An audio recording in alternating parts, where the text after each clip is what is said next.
How about this? I vote for you to die, Mammon. Listen up, human. This here is Leviathan, Avatar of Envy. He's the third oldest. Since his name's sorta hard to say, you can just call him Levi. Alright, let's move on. Give me back my money, then crawl in a hole and die. I get it too. You still want me to die even after I give it back? That's harsh. You need a little more time? A little more means a little more, okay? You've been telling me that for the last 200 years? It hasn't been 200. It's been 260. Get it right. That's even worse.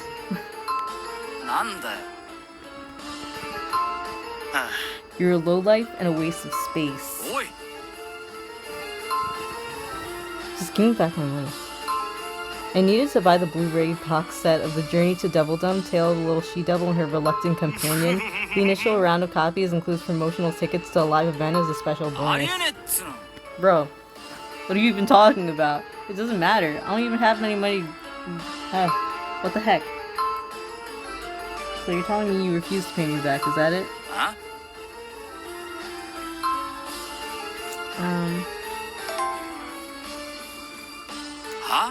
Don't call me a lowlife. Listen, remember my advice from before about what to do when demons attack? You're about to witness that for real. So, time for you to die, because it's either you or me, and it's not gonna be me. Thought your advice was to either run away or... Ugh. Do you realize what just happened? He used you as a distraction to get away from me. He used you as a sacrifice. He's one of the scummiest scumbags you'll ever meet. A total lowlife. Pretty dumb of you letting him use you like that. Humans. Wait a second. Are you free right now? Of course you are. You gotta be. You know what? Never mind. Either way, you're coming with... Excuse me?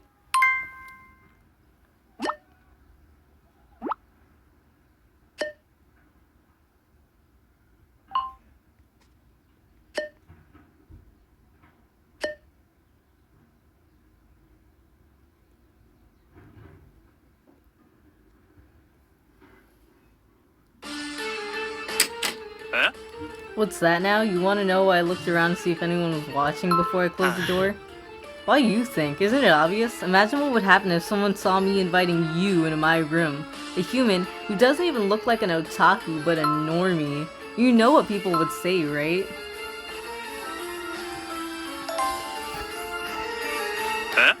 Really? Do you think that means I'll give you special treatment now? You got another thing coming. 'Cause I won't. The bookcase is full of thick, hardcover books, as big as encyclopedias. The Tale of the Seven Lords. The Lord of Shadow awakens. What are you looking at, human? Are you a fan of that too? Is that so? What's the first lord known as in the story? I think it was Shadow, but I'm probably wrong. That's the third lord! Some people feel the need to pretend they're knowledgeable about this stuff, even when they're not. Guess I'm gonna have to explain the story to you.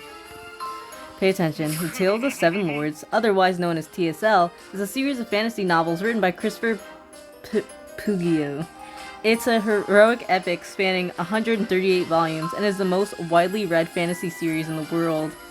There are even theatrical versions, an animated series, and feature films. It's been translated into a total of 182 different languages. The 1990s theatrical version was an utter disaster, owing to the fact that they added several characters that were not present in the original manuscript. First time I was like, this producer needs to crawl in a hole and die. But then, the 215 version came out and it was awesome. Better than amazing.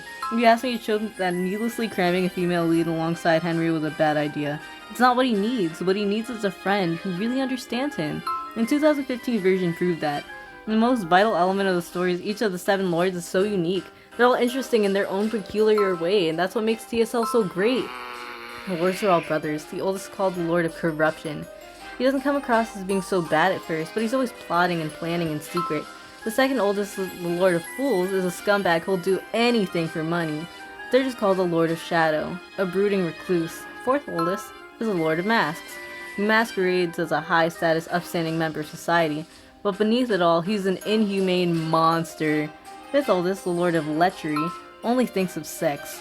Sixth oldest is the Lord of Flies, and he only thinks of food. Then there's the seventh oldest, called the Lord of Emptiness. He's weird. You never know what's running through his head. Seems most people like the oldest Lord, Lord of Corruption, the best. Everyone talks about how great he is. Not me. I like the third Lord way more. Of course I like Henry too, the protag. He's as great as the third Lord. The second Lord is total scum. A hopeless degenerate that leads to a life of extravagance and indulgence. He's always causing trouble for the third Lord. He's got these magical pigs that can give birth to solid gold piglets, and he treasures them above all else. So Henry goes and talks to the pigs. Using his wit and powers of persuasion, he convinces them to leave with him. Then he leads every last one of them away, and presents them to the third Lord as a gift. I mean, they're such good friends, you can almost feel it. It's enough to make you cry. But then there's this really one awesome moment between the two of them that they realize they both like and respect each other, and they high-five. I just love that part, you know? I wish I could have a moment like that. I wish I could be like the third Lord. I may be a recluse like him, but we're totally different because he's got an amazing friend, like Henry. Check it out, see that goldfish in that fish tank over there? I named him Henry. I love TSL so much, I couldn't help naming him after the main Kara. But I really can't high-five a goldfish, can I? The original author of TSL, Christopher Fujio, is actually a human, you know? So I'm so jealous of you guys. You're so lucky. We got subscription services that let you watch your favorite anime anytime. You can go to Akihabara whenever you want. Only you guys get to experience all the good stuff. Humans' whole concept of pleasure originally came from us demons, you know? We gave it to you. Why can't we have a little of that back now, huh? I mean, I want to be able to go to a Japanese maid cafe too. I want to hear the maids welcome me as if I'm master of the house and have them draw ketchup hearts on my fried omu rice. To experience the magic of it all, I want to cosplay as Henry and then go stand in the center of Akihabara or maybe go under that one building in Tokyo that's shaped like upside down triangles. And once I'm there, I want to perform Henry's super powerful signature finishing move for all to see and say the incantation that goes with it. I want to shout it at the top of my lungs. I want to be Henry. Right, screw all the normies. Who needs them? Yeah, screw them!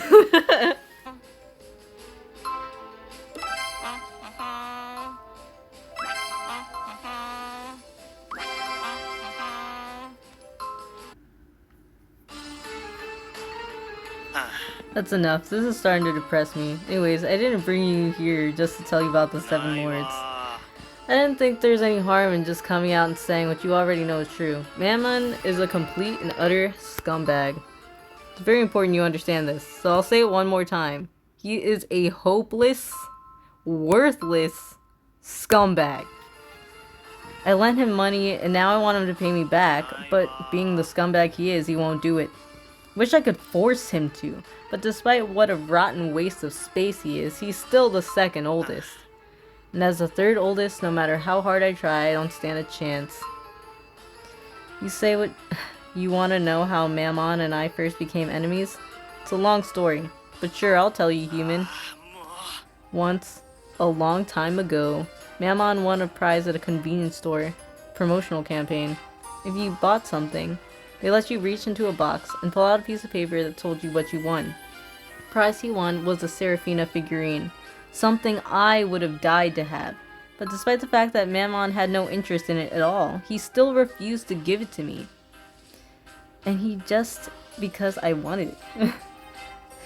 He said no just to torment me. How awful is that? So I got to thinking, Mammon's gonna end up treating Seraphina like some random piece of junk. That much is a given. I can maybe handle it if he at least leaves her in her original packaging. But what if he actually takes her out of the box? He might just, and if he does, he'll get dust on her, won't he? I had to save Seraphina, so I snuck into Mammon's room in the middle of the night. What do you think I saw? You're not gonna believe it. He didn't open the box. No, it's way worse than that. He hadn't even taken it out of the plastic convenience store bag, which he tossed on the floor of his room. The floor! He actually left Seraphina on the floor! The queen of the highest elves herself! This seems cold and prideful at first, but once you get her alone, you find out she really wants affection, and she just doesn't know how to admit it, and it's so cute. But Mammon just threw her on the floor. I don't think he cleaned it in 3 months. It was covered in junk, old empty cup ramen containers, tissues with dried snot, and boogers in them. There's stuff strewn everywhere. And there she was, lying there amongst all of that, on the floor, tossed aside like so much junk. How could he? It was so awful I just lost and flew into a rage. I walked straight over to Mammon, who was lying on his bed asleep, then raised my leg up in the air over him and brought my heel down onto his tummy as hard as I could. Next thing I knew, he wasn't there on the bed anymore. It all happened so fast. He picked me up, grabbed me, slammed me headfirst onto the floor like a pile driver. And he was butt naked. Booty butt naked. You have no idea. I started to lose consciousness. Why does he have to sleep like that? He could at least put on some underwear. I don't remember anything else after that. You've seen how fast he is yourself, haven't you? No one aside from Lucifer or Beale has that kind of speed. But if, say, a human made a pact with Mammon and bound him to their service, then he'd have to do whatever the human told him to. Which means if you make a pact with Mammon, then ordered him to give me back my money, he wouldn't have any choice. What's a pact? A pact with a demon. Haven't you seen that in movies and such? The demon lends his strength to a human to make their wish come true in exchange for their soul. I don't want to give up my soul. It's not always necessary. It depends on what's in the pact.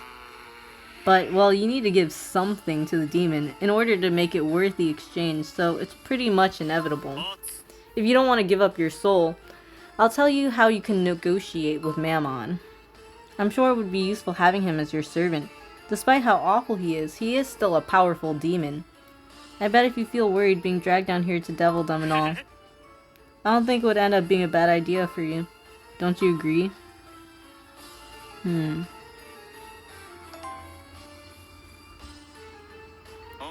I'll take it this means you think this plan of mine could work.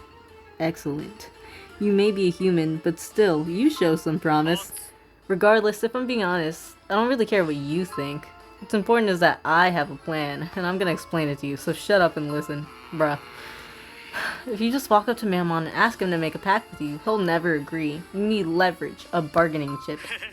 You're gonna offer him something in return that he wants so badly he'd do anything to get it. I did all of this in like an entire hour, and I got nothing for it. Oh, what the heck.